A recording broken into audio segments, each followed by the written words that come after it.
मैं डॉक्टर पप्पूराम कोली से आचार्य राजनीति विज्ञान राजेश पायलट राजकीय स्नातकोत्तर महाविद्यालय लालसोट। प्रिय विद्यार्थियों, आज हम लोग ब्रिटिश संविधान के संयोग और विवेक का शिशु है के संबंध में चर्चा करेंगे। लिटिन स्ट्रेची का यह कथन पूर्णतया सत्य है कि ब्रिटिश संविधान संयोग और विवेक का शिशु है। प्रोफेसर मुनरो ने लिखा है कि ब्रिटिश संविधान एक ही समय पर पूर्ण रूप से तैयार की गई वस्तु न होकर लंबी विकास प्रक्रिया का परिणाम है। यह बुद्धिमत्ता और संयोग की संतान है, जिसका मार्गदर्शन कहीं आकस्मिकता और कहीं उच्च कोटि की योजनाओं ने किया है। सर विलियम एंसन ने कहा है कि यह एक विलक्षण ढांचा है, जिसको मालिकों ने समय समय पर इसमें खिड़कियां, खंभे, डोडी और पिलर जोड़े हैं। इसे तत्कालीन आवश्यकताओं और लोकाचारों के अनुसार सुधारा गया है। इस दृष्टि से ब्रिटिश संविधान की तुलना एक ऐसे विशाल भवन से की जा सकती है, जिसके विभिन्न भाग अलग अलग पीढ़ियों के प्रयत्नों का परिणाम है। ब्रिटिश संविधान विवेक और संयोग का शिशु है। इसकी विवेचना इस प्रकार की जा सकती है। नंबर 1, संयोग का शिशु। पहला, फर्स्ट, दी सदनात्मक व्यवस्था ब्रिटेन में संयोग का परिणाम ही कहा जा सकता है, क्योंकि भिन्न देशों के सोच विचार के पश्चात दी सदनात्मक व्यवस्था को अपनाया गया है। किंतु ब्रिटेन में 13वीं शताब्दी के अंतिम वर्षों में राजकोषीय खाली हो गया। ऐसी स्थिति में 1295 ईस्वी में ब्रिटेन के प्रथम सम्राट एडवर्ड प्रथम ने भारी मात्रा में नए कर लगाने की आवश्यकता अनुभव की और नए कर प्रस्तावों पर विचार करने के लिए 3 अलग अलग वर्गों, सामंत वर्ग के प्रतिनिधियों, धर्माधिकारियों वर्ग के और नगरों के प्रतिनिधि को बुलाया। इसके आधार पर दी सदनात्मक व्यवस्था का विकास होता, किंतु सामंतों और धर्माधिकारियों के आपसी हितों के कारण दोनों एक हो गए और इस कारण दी सदनात्मक व्यवस्था का विकास हुआ। उच्च सदन लॉर्ड सभा सामंतों और पादरियों का प्रतिनिधित्व करने वाला और निम्न सदन कॉमन सभा जनसाधारण का प्रतिनिधित्व करने लगा। नंबर 2, लोक सदन में स्पीकर पद की स्थिति भी संयोग वश ही बनी। सन 1376 में लोक सदन ने सम्राट और लॉर्ड सभा के सम्मुख अपनी याचिका प्रस्तुत करने के लिए स्पीकर को निर्वाचित किया और उसी समय से स्पीकर का पद चर्चा चला आ रहा है। नंबर 3, मंत्रिमंडल और मंत्रिमंडलात्मक व्यवस्था का विकास। ब्रिटेन में मंत्रिमंडल और मंत्रिमंडलीय व्यवस्था की यह स्थिति संयोग और कुछ चरणों से गुजर कर ही बनी है। नंबर 1, 17वीं शताब्दी से पूर्ण तक मंत्रिमंडल का विकास। इस काल में सम्राट को परामर्श देने तथा प्रशासनिक कार्यों में सहयोग के लिए 2 संस्थाएं थीं, बिटनेजेड मोट बुद्धिमानों की सभा और क्यूरिया रेजिस शाही परिषद। बिटनेज मेट एक बड़ी संस्था थी, जिसे आगे चलकर संसद का स्वरूप ग्रहण कर लिया। क्यूरिया रेजिस एक लघु संस्था थी, जो सम्राट को सलाह एवं प्रशासनिक कार्यों की सहायता देती थी। इसी ने प्रिवी काउंसिल का नाम ग्रहण कर लिया, जो आगे चलकर कैबिनेट को जन्म दिया।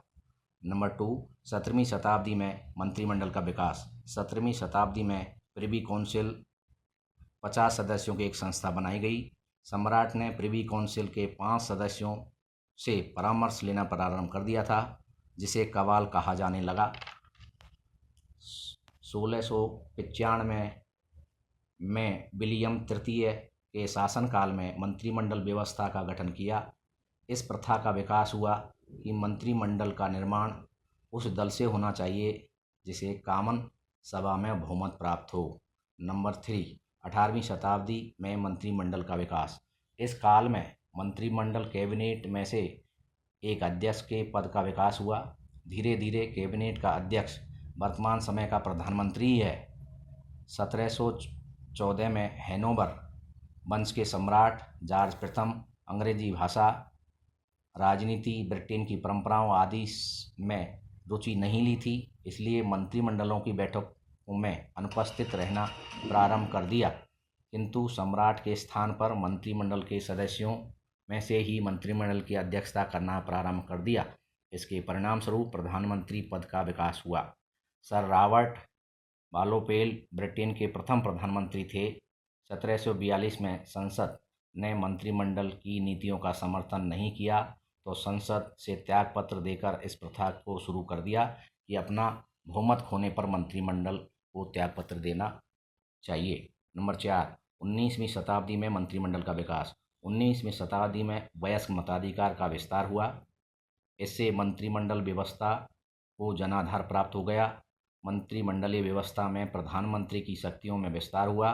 मंत्रिमंडल व्यवस्था में सामूहिक उत्तरदायित्व जैसे सिद्धांतों का विकास हुआ।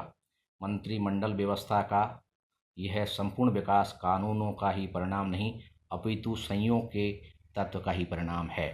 विवेक का शिशु, विवेक के तत्व। ब्रिटिश संविधान की कुछ संस्थाएं संयोग का परिणाम हैं तो कुछ संस्थाएं व्यवस्थाएं बुद्धिमत्तापूर्वक लिए गए प्रयत्नों का परिणाम है। जैसे नंबर 1, निरंकुश राजतंत्र से सिद्धांत में संवैधानिक राजतंत्र और व्यवहार में लोकतंत्र की स्थापना।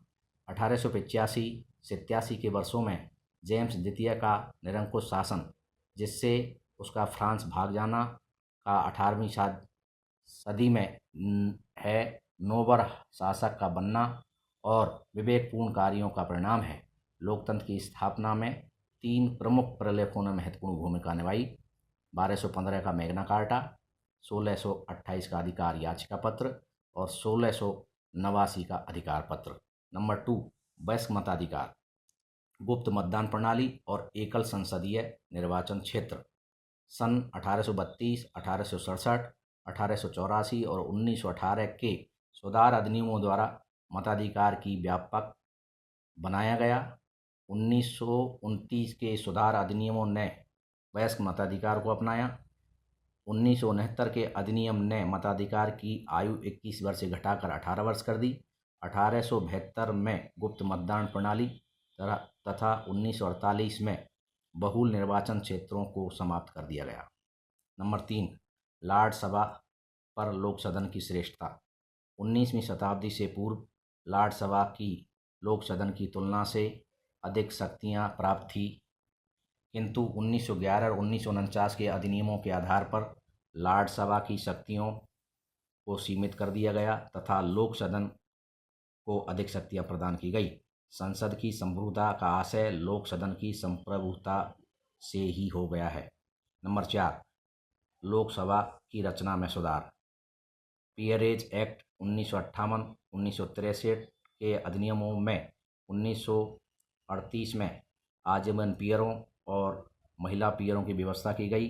1963 के पीयरेज अधिनियम के अनुसार वंशानुगत पीयर चाहे तो जीवन का पीयर का पद त्याग सकता है। अतः ब्रिटिश संविधान संयोग तथा विवेक का शिशु है।